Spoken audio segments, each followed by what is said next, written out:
Pernah nggak sih Anda dapat pujian yang rasanya aneh gitu? Di satu sisi kedengarannya manis, tapi kok di sisi lain rasanya nggak tulus ya? Nah, hari ini kita bakal ngebahas sesuatu yang jauh lebih bahaya dari sekedar pujian canggung. Kita akan bongkar apa itu pujian palsu, sebuah jebakan tersembunyi yang bisa merusak integritas, kepemimpinan, bahkan satu komunitas utuh. Jadi pertanyaan besarnya kan ini, gimana caranya kita bedain antara dorongan yang tulus sama racun yang dibungkus kata-kata manis? Mana yang beneran ngebangun kita dan mana yang diam-diam ngejebak kita? Yuk kita cari tahu bareng-bareng.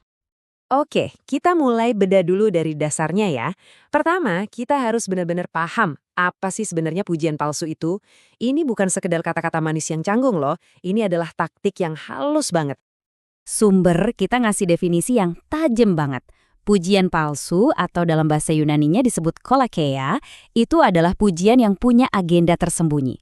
Coba bayangin deh, ada seseorang muji ide bosnya bukan karena idenya emang brilian, tapi karena dia ngincer promosi. Fokusnya itu bukan ke orang lain, tapi buat keuntungan diri sendiri. Dengerin deh, Amsal ini ngasih gambaran yang kuat banget. Pujian palsu itu bukan jembatan yang nyatuin orang, tapi jaring yang sengaja dipasang buat ngejebak kaki kita. Ini tuh alat buat ngejatohin, bukan buat ngangkat. Nah, di sini kita bisa lihat perbedaannya sebelahan.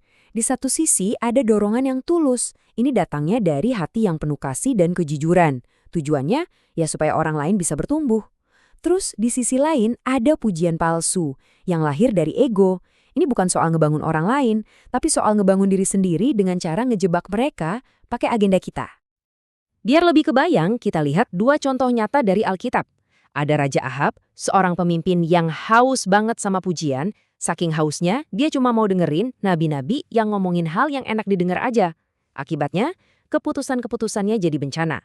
Sebaliknya, ada Elihu. Dia anak muda yang berani ngomongin kebenaran ke teman-temannya yang lebih tua, walau itu nggak enak. Kenapa? Karena buat dia, integritas jauh lebih penting dari popularitas. Dua pilihan, dua takdir yang beda jauh.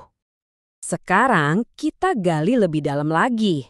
Kenapa sih orang milih buat menyanjung? Ini bukan cuma kebiasaan jelek loh. Ada alasan-alasan yang lebih dalam yang berakar di hati kita, yang bikin kita jadiin pujian sebagai senjata. Sumber kita nunjukin ada 4 akar masalahnya. Pertama, kesombongan. Pengen banget jadi pusat perhatian. Kedua, rasa insecure. Butuh banget pengakuan dari orang lain. Ketiga, hati yang nggak tulus. Kita pasang topeng, ngomongnya A, padahal maksudnya B. Dan yang terakhir, manipulasi. Kita pakai kata-kata manis buat dapetin apa yang kita mau. Tabel ini nunjukin gimana masalah kecil di dalam hati bisa jadi racun yang gede banget di sebuah komunitas. Coba perhatiin polanya. Kesombongan di dalam hati keluarnya jadi pujian berlebihan. Hasilnya, pemimpin jadi lembah, nggak bisa dikritik. Niat buat nipu, akhirnya bikin hubungan jadi transaksional dan dangkal.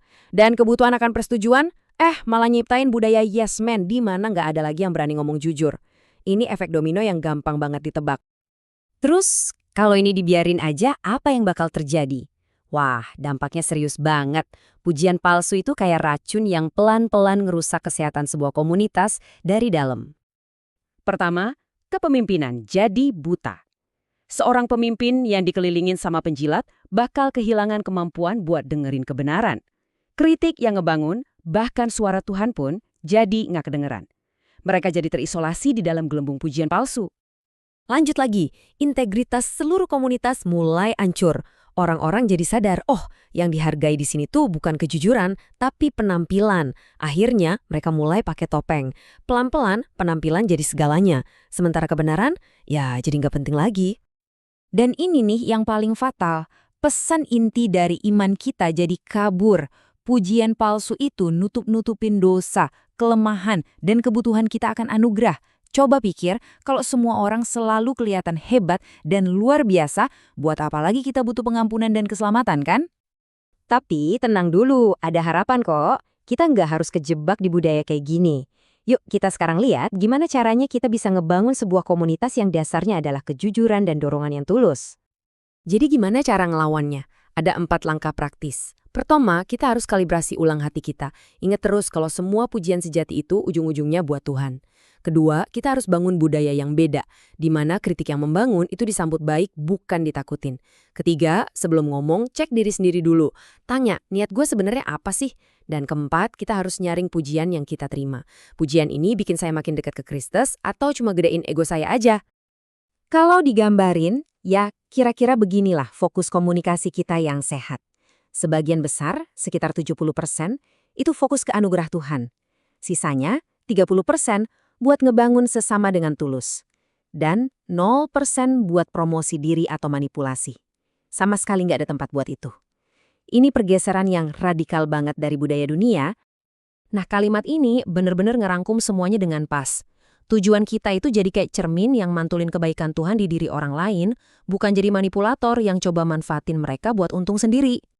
Jadi, kalau ada satu hal yang perlu banget kita ingat dari pembahasan ini dia. Integritas dalam perkataan kita itu bukan sekedar soal sopan santun. Ini adalah inti dari disiplin spiritual kita. Ini jadi penanda sehat atau enggaknya rohani kita, baik sebagai pribadi maupun sebagai komunitas. Jadi, pas Anda selesai dengerin paparan ini, saya mau ninggalin satu pertanyaan. Hari ini, waktu Anda ngobrol sama orang lain, kata-kata Anda bakal jadi apa? Sebuah jembatan yang ngebangun atau sebuah jaring yang ngejebak? Pilihannya ada di tangan Anda.